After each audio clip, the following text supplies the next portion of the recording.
우리 수요예배에 함께 나오셔서 하나님께 예배드리시는 우리 성도님들 심령마다 주님의 은혜가 또 평강이 넘치시기를 축원합니다.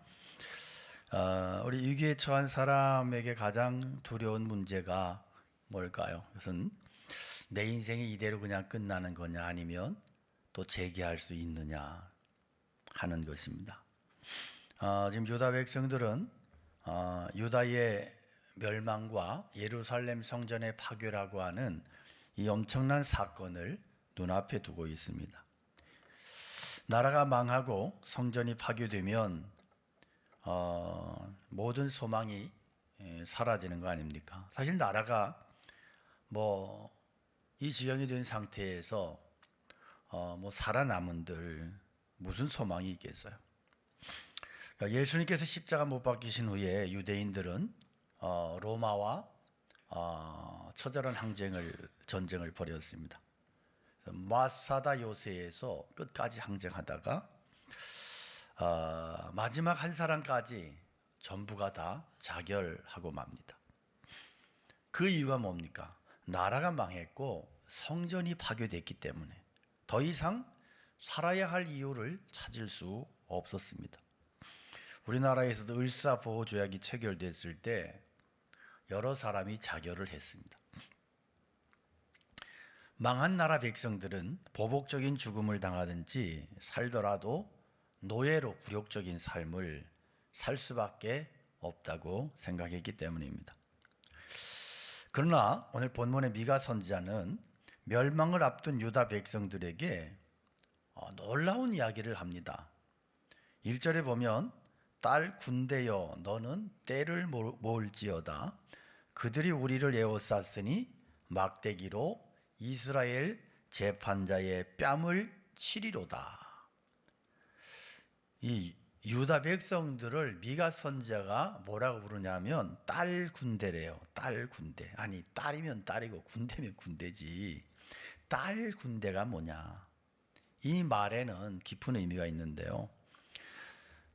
유다 백성들은 사람으로 치면 딸처럼 연약하다는 거예요.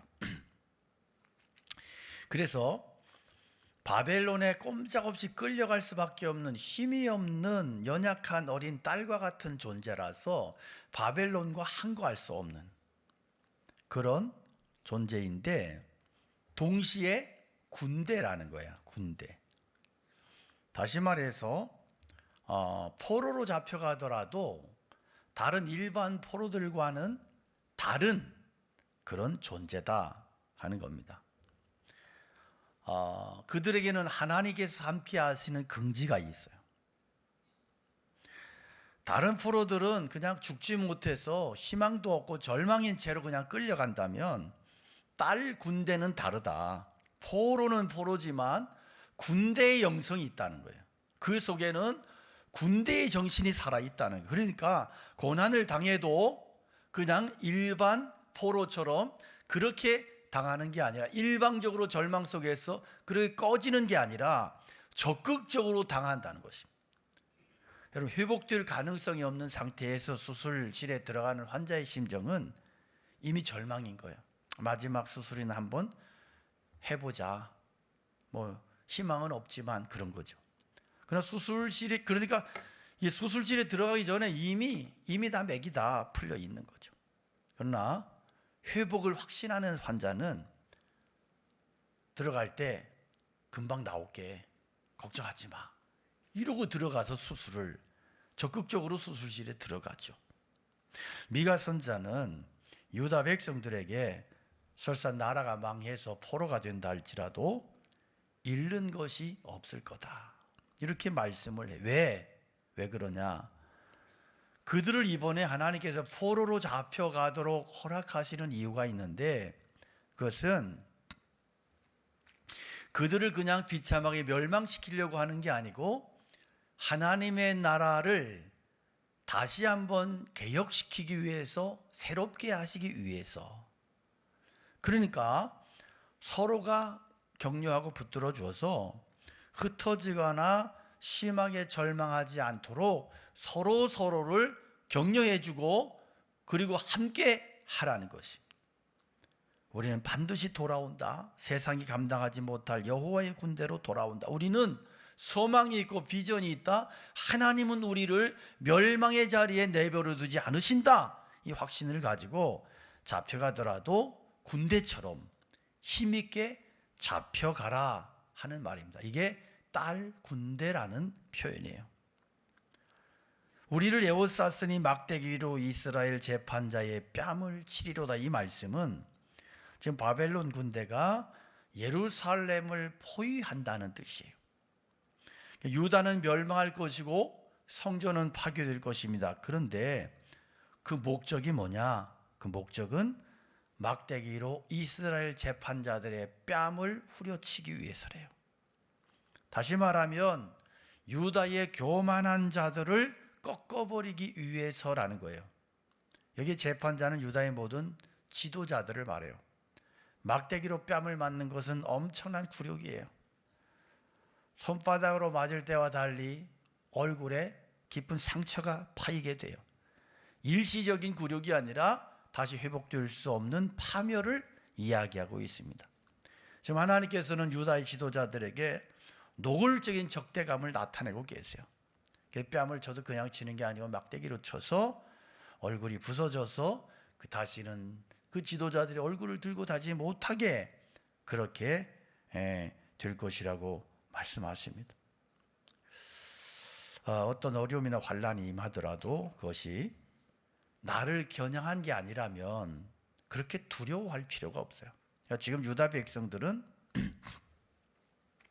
이들의 멸망은 포로로 잡혀가는 이 백성들을 겨냥한 게 아니고 뻔뻔스러운 죄를 밥 먹듯이 지면서 하나님의 계명을 어기고 그리고 이 백성들을 괴롭히며 착취하고 빼앗으며 자기들의 배를 기름지게 하고 같은 백성들의 재산을 빼앗아 버리고 그들을 노예로 팔아먹고 이런 이 유다의 뻔뻔스러운 지도자들을 하나님께서 도저히 못 보겠다는 심판하시기 위한 거예요. 그렇기 때문에 잘 참고 견뎌라. 그러면 오히려 모든 것이 이제 아름다워지고 회복되게 될 거예요. 자유롭게 될 거다 하는 겁니다.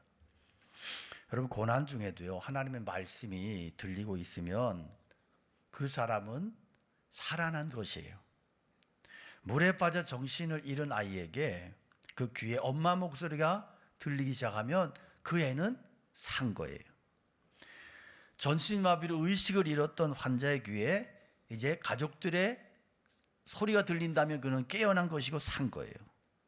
마찬가지로 포로로 잡혀간 유다 백성들의 귀에 하나님의 말씀이 들린다면 이것은 아주 상태가 굉장히 어렵다 할지라도 이것은 살아난 것이나 다름이 없는 겁니다. 여러분 우리가 살면서 그렇잖아요. 하나님의 어떤 분들은 자기는 기도하면 하나님이 다 가르쳐 준다 그러는데 저는 그런 말 믿지 않습니다. 그건 말도 안 되는 얘기예요.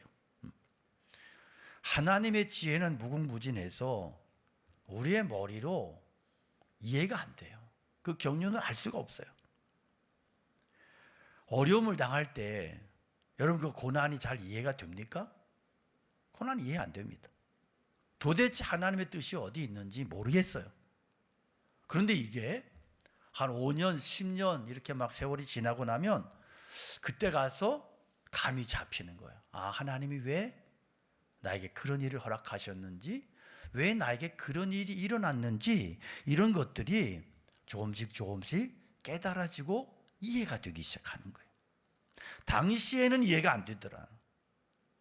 사실 보통 백성들이 이미 기득권 장악하고 있는 권력자들을 무슨 수로 몰아내겠어요? 불가능해요. 권력 가진 사람들 보십시오. 우리나라도 무지하게 셉니다. 그래서 그냥 막 법도 막 만들어 버리고 막 이렇게 해버리는 거예요. 그걸 어떻게 몰아내겠어요? 평민들이. 말도 안 되지. 그러나 하나님께서는 바벨론 유스라는 이 처방을 통해서 교만한 권력자들의 얼굴을 막대기로 쳐버리신 유다 약한 지도자들은 우리의 본성을 그대로 보여주고 있어요. 여러분, 하나님께 우리가 기도할 때 그냥 날마다 햇살이고 늘 평안이고 천하태평이고 무사한 일이고 만사형통이고 막 그렇게 원하지만 막상 우리를 그렇게 편안하고 행복하고 내가 하고 싶은 거 다 하도록 내버려 두시면 아무도 말씀대로 살 사람이 없어요. 아무도 기도하지 않을 거예요. 우리 중에 누가 자발적으로 자신을 낮출 수 있겠어요? 누가 하나님의 뜻에 자의적으로 복종할 수 있겠어요? 그래서 하나님께서 직접 우리를 낮추시는 거예요. 그래서 재물을 통해서, 자식을 통해서, 여러 가지 환경을 통해서 내 뜻대로 안 되게 해. 좌우지간 고난스럽게 해. 짜증나게 하고, 때로는 너무너무 힘들어 미치겠어. 때로는 완전히 바닥에 내동댕이 치심으로써 우리를 낮추시는 겁니다.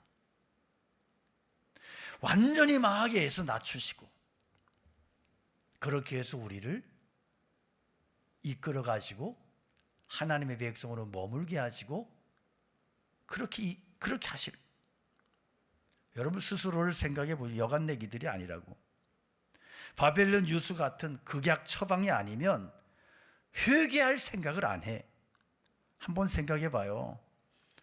우리가 세상 살면서 얼마나 웃기지도 않은 그런 자존심 때문에 목숨을 거는지 참 정말로 기가 막히다고요. 아무것도 아닌 일에 막 시험이 들고 때려치고 교회를 옮기고 신앙을 말아먹고 포기하고 사람들과 원수를 맺고 형제지간에도 재판을 하고 이런 웃기지도 않은 일들이 일어난다고요. 여러분, 유다의 악한 통치자들은 멀리 있는 게 아니고 내 속에 있어요. 내 속에. 누구라도 그런 높은 자리에 있으면 자기 욕심 채우려고 들지 않겠습니까?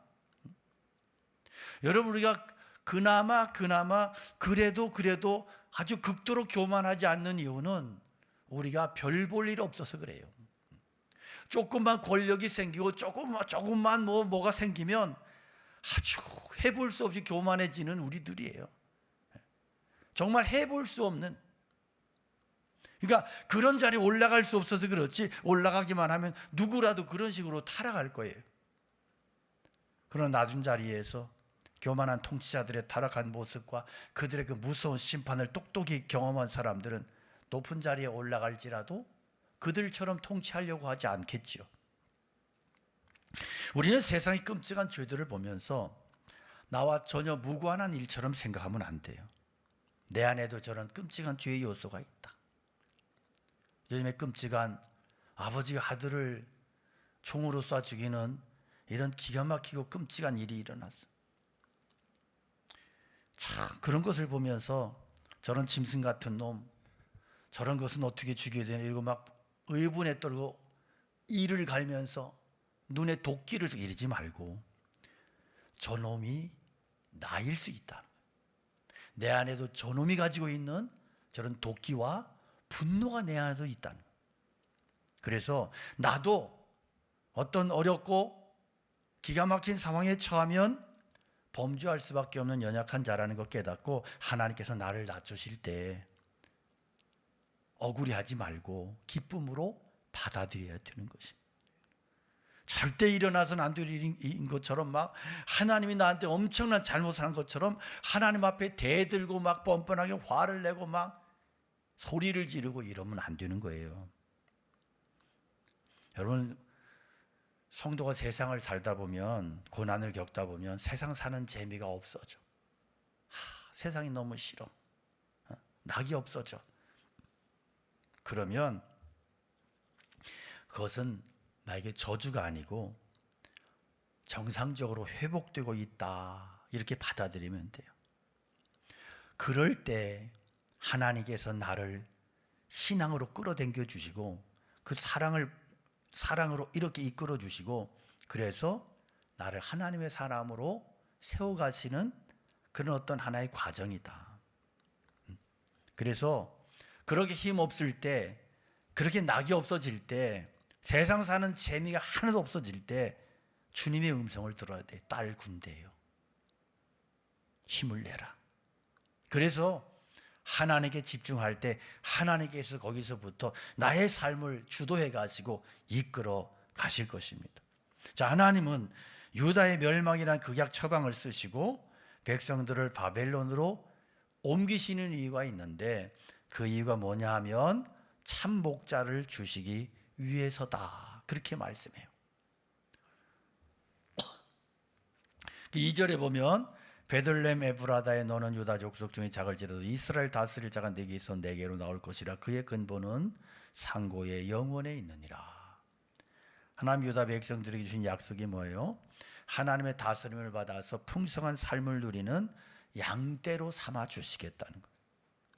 예수님께서 뭐라고 말씀해? 내가 온 것은 양으로 생명을 얻게 하고 더 풍성히 얻게 하려 함이라 그랬어요. 미가 당시에 유다를 다스리고 있던 자들이 다 사꾼 목자들이야. 하나님께서 그들을 막대기로 쳐서 멸망시키시고 진짜 목자를 보내주신대.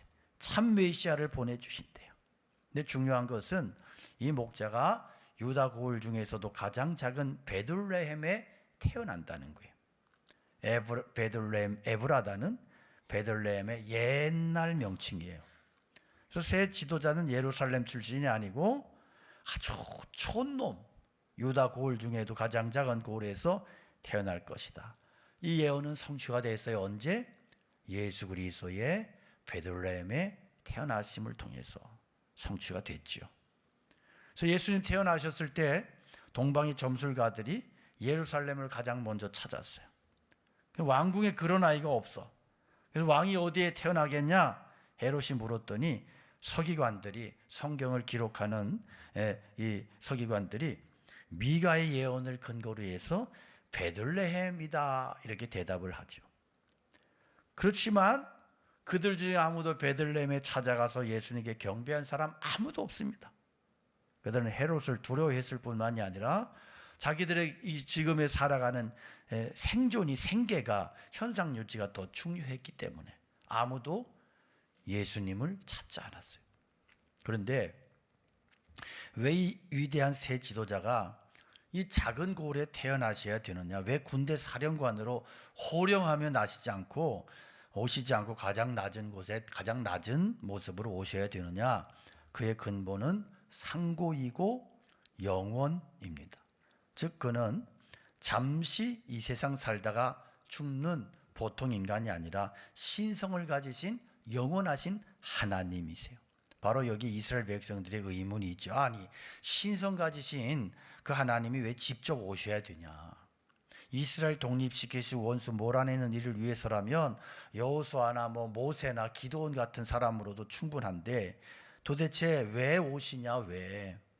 또 그분은 왜 베들레헴 같은 보잘것없는 작은 동네에 태어나셔야 됐느냐? 왜 그런 분이 당당하게 높으신 분으로 오지 않고 왕궁에 오시지 않고 연한 싹처럼 연약한 몸으로 그렇게 오시고 이사야가 묘사한 것처럼 왜 이렇게 고난의 종으로 시들시들한 연약하고 마른 땅에서 나온 줄기 같은 모습으로 형편없는 그런 종으로 오시는 거냐? 근본이 상고이고 영원이신 분이 이렇게 비참한 몸으로 작은 고을에 오셔야 되는 이유는 경제적인 문제도 정치적인 문제도 아니고 그것은 무엇 때문에? 우리의 죄 때문에. 죄. 경제적인 정치적인 건강 이런 문제라면 굳이 하나님이 이렇게 직접 오실 필요도 없고 그냥 여호수아나 모세나 엘리야나 이런 사람만 보내줘 충분해요. 그러나 우리의 문제는 죄의 문제요, 하나님과의 관계 사이에 어긋난 문제, 관계의 문제이기 때문에 우리 인간을 만드신 그 장본인이 직접 오셔야만 하는 겁니다. 그분이 오셔서 해결하지 않으면 이 문제는 절대로 풀리지 않기 때문인 거죠. 우리는 우리 죄가 얼마나 심각한 결과를 가져왔는지 잘 몰라요. 그러나 하나님은 알고 계셨고 그래서 우리가 모르는 사이에 그 해결을 위해 결단을 내리셨어요. 그게 바로 하나님의 아들이 인간의 몸을 입고 이 땅에 오셔서 인간의 죄를 다 짊어지시고 인간을 대신해서 죽는 거예요. 그래야 하나님께서 우리 마음의 진짜 주인이 되실 수 있기 때문인 것입니다. 그러나 이분이 오시기 전까지 이스라엘은 상당한 기간 동안 고통 속에 방치될 거예요. 그래서 3절에 보면 그러므로 여인이 해산하기까지 그들을 붙여두시겠고 그 후에는 그의 형제 가운데 남은 자가 이스라엘 자손에게로 돌아오리라. 여인이 해산하기까지 그들을 붙여두신다. 이 말씀을 학자들이 해석을 합니다. 이 말씀은 동정녀 탄생에 대한 말씀으로 예수 그리스도의 출생으로 이렇게 해석을 합니다. 그래서 이스라엘 백성들이 이 말씀을, 예언의 말씀을 들었지만 이 말씀이 이루어지기까지는 상당한 기간이 걸리죠. 그래서 예수 그리스도께서 육신으로 오시기까지 이 이스라엘의 노예 상태는 해결되지 않을 것이고, 그들은 지도자가 없는 이 엄청난 기간을 통해서 자신들이 얼마나 잘못된 지도자 밑에 있었고 자신들의 죄가 얼마나 깊기에 이런 지도자들이 나왔는가에 대해서 생각하면서 회개하고 낮아지고 그 자리에서 새로운 지도자를, 메시아를 기다리게 될 것이다. 지금까지 우리를 이끌어온 그 지도자, 나를 이끌어온 지도자가 누구예요? 바로 우리 정욕이에요. 정욕이 나를 이끌어오고 정욕이 나의 지도자예요. 정욕은 만족이나 감사를 모르게 만들어요. 여러분, 내 마음속에 감사가 없어, 내 마음속에 만족이 없다면 그 사람은 아무리 입으로 주의 이름을 불러도 정욕에 빠진 사람이에요. 정욕에 빠진 사람은 결코 감사하지 못해요. 정욕에 빠진 집착한 인간은 결코 만족이 없어요. 그래서 항상 불평이고 항상 불만이고 늘 그냥 자기의 어떤 탐욕에 대해서 배가 배고파하고, 그래서 자기의 인생을 계속해서 죽도록 몰아붙입니다. 욕심의 노예로, 불안의 노예로, 세상의 노예로 그렇게 살아간다. 이렇게 살던 인생이 예수님을 만나면 어떻게 되느냐? 그런 불안과 갈등과 그런 것들로부터 해방이 돼요.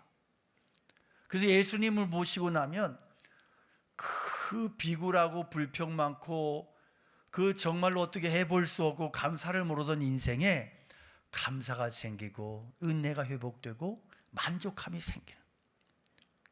그래서 바울 사도가 고백했던 것처럼 내가 어떠한 형편에 처해도 배고픔과 배부름과 환난, 이게 궁핍에도 일제의 비결을 배웠다.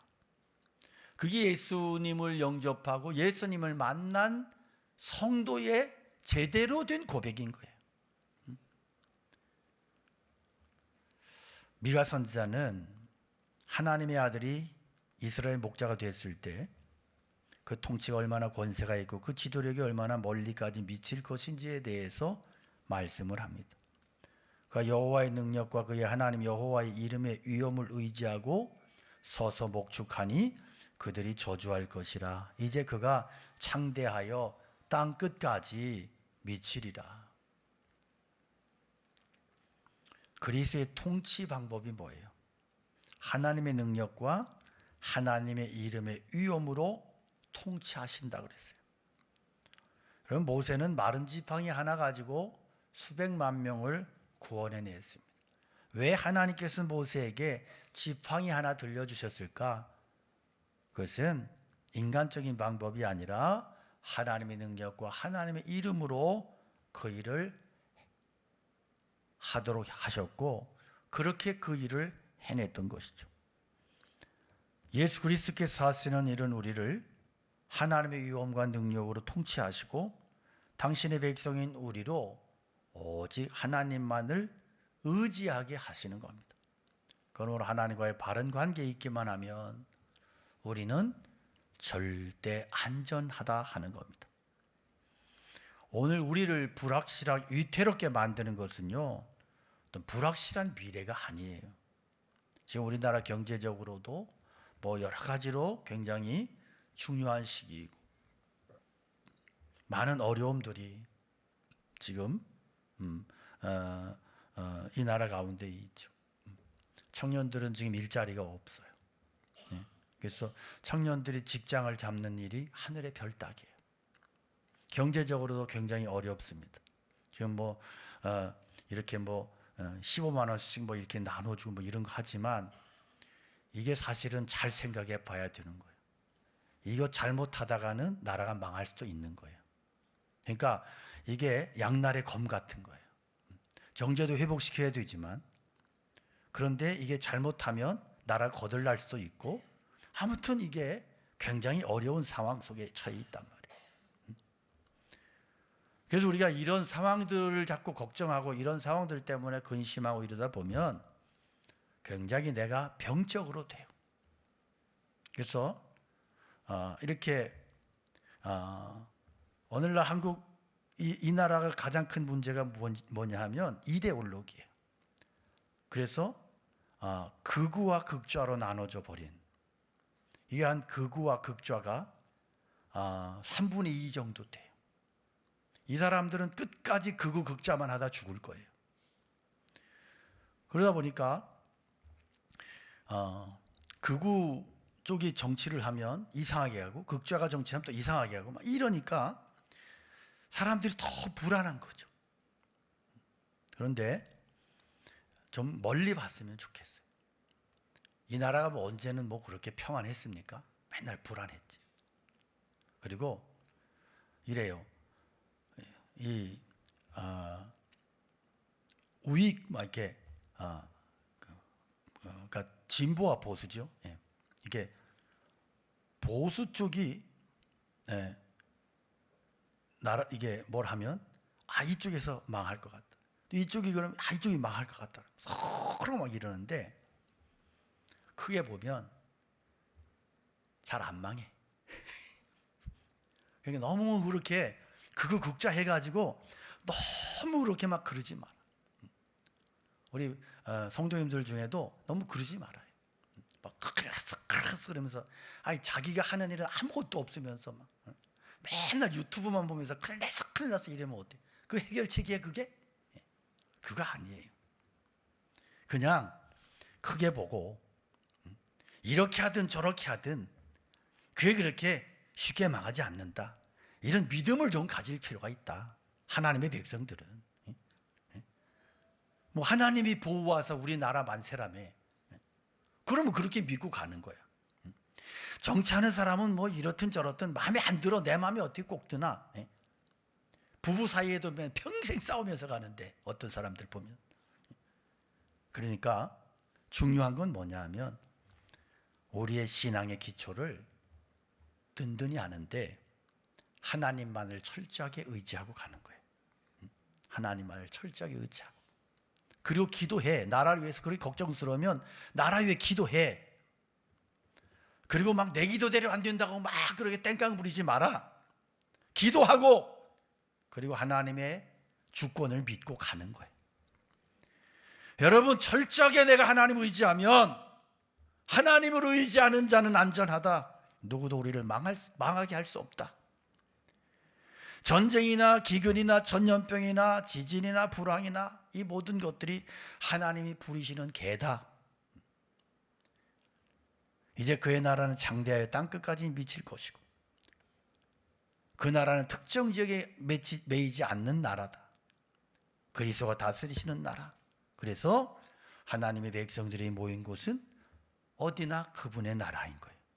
누구든지 복음 듣고 그 이름 부르기만 하면 죄 용서를 받고 성령을 선물로 받을 수 있습니다. 우리 성경이 우리에게 말씀하는 게 뭐냐? 우리는 뭐다? 딸 군대다. 딸 군대. 저는 이 말씀을 묵상하면서 처음에는 굉장히 은혜가 되는 거야. 그래, 딸 군대. 이게 서로 모순된 단어의 조합이잖아요.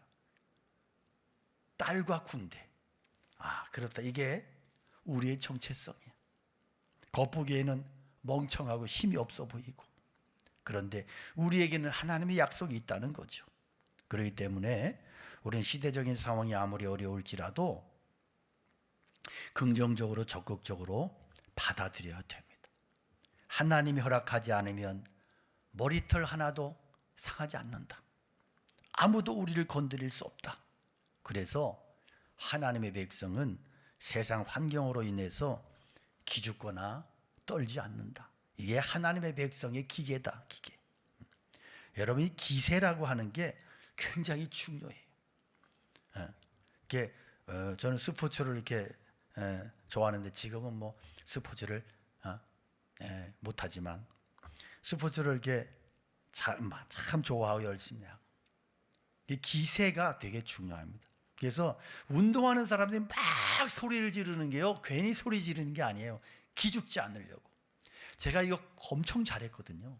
운동하면 와, 저 화이팅! 사람 뭐야, 와! 막 이러고 거의 미친 듯이. 제가 이전 보령적에 있을 때는 여러분 믿거나 말거나 제가 운동을 참 잘했어요. 그래서 교단대항, 뭐 감찰대항 이런 거 하면 거의 1, 2등 했어요. 1, 2등. 성결교단이 거기에 10개밖에 안 돼. 감리교 40개. 그리고 침례교가 뭐 거의 그 정도이고, 기장이 거의 또 많아요. 기독교 장로이고, 진보, 좌파, 기장 거기 한 40개. 우리는 10개야. 그런데 항상 운동하면 1, 2등 해. 1, 2등. 1등 많이 하고, 어쩌다 2등 하고. 제가 여기 올라올 때요, 거기 보령 기독교 연합회에서 엄청 좋아해서 함성을 질렀습니다. 저 도깨비 같은 목사 간다고. 제가 오고 나서 꼴찌만 해. 아유, 등신같이 꼴찌만. 근데 이게요, 제 후배들이 그러는 거예요. 목사님 가니까요, 힘이 안 나서 못하겠다는 거예요. 저는 거의 뭐 운동하면 거의 미친 상황에서 막 거의 무아지경에서 막 뛰었거든요. 근데 왜 그러냐 하면 기세가 중요하단 말이에요. 저쪽보다 기세가 세야 돼. 그러면 운동이 잘 돼. 그런데 저쪽보다 기세에 눌리잖아요. 실력을 가지고도 져. 이게 운동이야. 저는 그런 면에서 영성이 중요하다고 봐요. 영성. 여러분, 다니엘의 세 친구가 풀무불 속에 들어가서도 타 죽지 않아. 저는 이게 하나님의 절대적인 보호하심이지만 이것을 영성으로 해석한다면 불에 타 죽을 수 없는 영성이다. 우리가 이런 영성을 구하고, 이런 믿음을 구하고, 이런 은혜를 구할 수 있기를 축복합니다. 환경에 찌들리고 그래서 나는 죽을 것 같아 그럼 죽어 진짜. 그러나 큰 소리를 치고 호령을 하고, 질병에 대해서도 그래요. 질병이 걸리면요, 자꾸 질병이 나를 치고 들어와. 자꾸 이게 그래서 주눅이 들어. 그러다 보면 질병이 자꾸 세져. 그래서 질병에 먹혀지는 게 죽음이잖아. 아니야. 하나님 앞에 정말 영적인 기세를 구하고, 영성을 구하고, 그래서 내 안에 명령을 하는 거야. 이 질병의 세력아, 까불지 마라, 떠나가라. 나는 하나님의 백성이다. 내 안에 성령이 역사하시고 내 안에 그리스도 예수의 보혈이 흐른다. 떠나가! 할렐루야! 그 믿음 가지고 사시기를 원합니다. 썩어도 준치라고 말해요. 제가 썩어도 준치라는 말 너무 많이 써서 죄송한데, 여러분, 우리는 하나님의 백성이란 말이에요. 연약한, 세상에서 연약한 딸이지만 그러나 하나님의 군대라는 거예요. 군대의 영성, 하나님의 백성의 영성을 잃지 마시라고요. 세상이 우리에게 막 달려드는 거 이상한 거 아니에요. 정상적인 거예요. 시대가 어려워질수록 여러분, 우리가 더 정신 차려야 되고, 하나님의 아름다움에 우리의 마음이 빼앗기고, 하나님의 거룩한 능력을 내가 붙잡고, 그래서 하나님의 신실하심을 붙잡고 그렇게 간구하며, 이전에는 그저 세상과 하나님 사이에서 왔다 갔다 하고 방황했다 할지라도 이제는 끊어버리고 하나님께로만 전적으로 투항하고 전적으로 하나님께만 매어 달리고 하나님께만 집중하고 하나님께만 결단하는 그러한 은혜가 있기를 축복합니다. 옛날에 그런 찬송 많이 했잖아요. 주님 뜻대로 살기로 했네. 이 세상 사람 날 몰라 줘도 세상 등지고 십자가 보내. 뒤돌아서지 않게 밤새도록 찬송하고, 저는 그때가 참 때로는 그리운 거예요. 그래서 그렇게 기도하면서 하나님의 사람으로, 영적인 사람으로 그렇게 세워진, 요즘 젊은 사람들은 모를 거예요. 근데 우리가 참 안타까운 것은 이런 영성과 기계를 후손들에게 물려줘야 돼요. 다음 세대 부흥을 얘기하는 것은 다음 세대가 뭘로 부흥을 할 수 있겠어요? 오늘 우리가 정말로 하나님 앞에서 결단하고, 그리고 하나님의 백성됨을 잊지 말고, 내게 고난이 있다면 오히려 어긋장쳐서 그 고난을 맞서서, 그래서 영성으로, 믿음으로 그렇게 맞서서 싸우며 승리하는 하나님의 거룩한 딸 군대가 되시기를, 그래서 세상을 이기는 삶을 살아가기를 축복합니다. 우리 함께 찬양 올려드리겠습니다.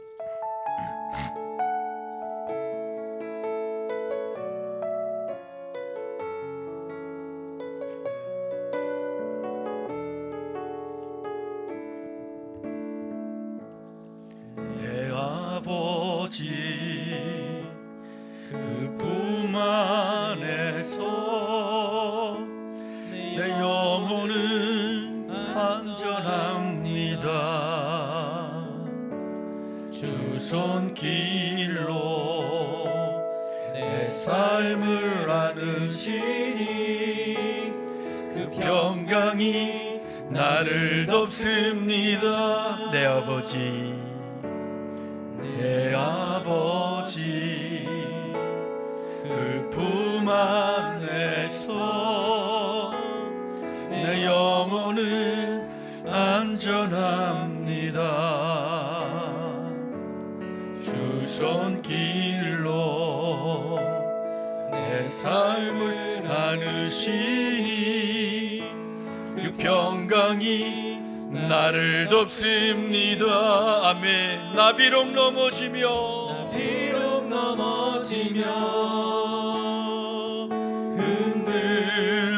흔들리지만 주 내 안에 거하며 나를 붙드시니 내 생각을 주께로 돌리고 주시는 평강에 옷을 입습니다. 주 약속 안에서 내 영혼 평안해. 내 뜻보다 크신 주님의 계획 나 신뢰 두려움 다 내려놓고 주님만 의지해.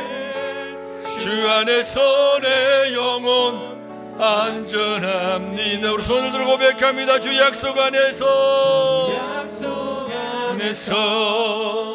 내 영혼 평안해. 내 뜻보다 크신 주님의 계획 나 신뢰 두려움 다 내려놓고 주님만 의지해. 주 안에서 내 영혼 안전합니다. 아멘. 오늘 말씀을 기억하며 우리 함께 기도하기 원합니다. 주님, 세상이 아무리 어렵고 힘들지라도 주님이 우리를 딸 군대로 그렇게 구별하시고 세상 속에 연약한 저희들이 살아가지만 하나님의 군대됨의 영성과 믿음을 주셔서 그래서 오늘을 살게 하심을 믿습니다. 예수 그리스도의 능력이, 메시아 그리스도의 능력이 오늘 나와 함께 하셔서 내 연약함을 일으켜 세워주시고 능히 이기게 하시는 그 능력을 믿습니다. 오늘 우리가 이 은혜를 사모하며 주님의 이름 간절히 기도합니다. 주여, 아버지 하나님, 주님의 은혜를 구하며 나갑니다. 주님 역사하여 주시고 축복하여 주시옵소서. 아버지 하나님, 저희들의 신앙을 다시 한번 주님 새롭게 하여 주시옵소서. 우리의 믿음이 정말로 이 세상에 병들지 않기를 원합니다. 세상에 짓눌려서 그래서 아버지 하나님 실패하지 않기를 원합니다. 정말로 주님의 능력이 나의 삶에 날마다 아버지 능력이 돼서 나의 삶을 이끌어가는 그러한 역사를 살게 하여 주시옵소서. 아버지 하나님, 하나님의 절대적인 능력을 믿고, 그리고 하나님 정말 하나님의 약속을 받은 하나님의 거룩한 백성으로 아무리 세상이 어려워도 그 속에서 나와 함께 하시며 나를 이끌어 가시며 나에게 능력을 더하시는 하나님의 능력을 믿고 매일매일의 삶에서 믿음의 승리를 살아가는 우리 모두가 될 수 있도록 하나님의 백성들로 우리를 세워주시고 축복하여 주시옵소서. 하나님 아버지 감사합니다. 우리의 고난이 있을지라도 그 고난이 나를 멸망시키는 고난이 아니라 나를 순수하게 정결하게 하나님의 백성으로 만들어 가시는 고난이고, 그 속에서 나를 겸손하게 하시고 하나님의 백성으로 만들어 가시며 하나님의 약속을 이루시는 그 하나님의 섭리와 경륜을 우리가 날마다 믿고 고백하며 참 믿음을 고백하며 살아가는 하나님의 백성들로 저희를 세워주시옵소서. 우리가 세상에서 연약한 딸과 같은 존재이지만 하나님께서 그리스도 예수를 통해서 우리에게 능력을 부어주시고 권세를 허락하시고 승리하게 하시는 하나님의 군대인 것을 기억하고 우리의 정체성을 날마다 확인하고 확신하며 하나님께서 허락하지 않으면 나의 삶의 어떤 일도 일어날 수 없음을 하나님께서 나를 보호해 주시고 나에게 나의 편이 되어 주셔서 천만인이 나를 돌로 치려 할지라도 두려워하지 않는 그런 담대한 영성과 그 믿음 가지고 그런 하나님의 영적인 기세와 믿음의 능력을 가지고 세상을 승리하는 하나님의 거룩한 백성들로 저희를 세워주시고 축복하여 주시옵소서. 이제는 우리 주 예수 그리스도의 은혜와 하나님 아버지의 큰 사랑하심과 성령님의 감화 감동 역사하심이 주의 말씀을 듣고 믿고 결단하며 세상을 향해 나가는 모두 위에 늘 함께 계시옵기를 간절히 축원하옵나이다. 아멘.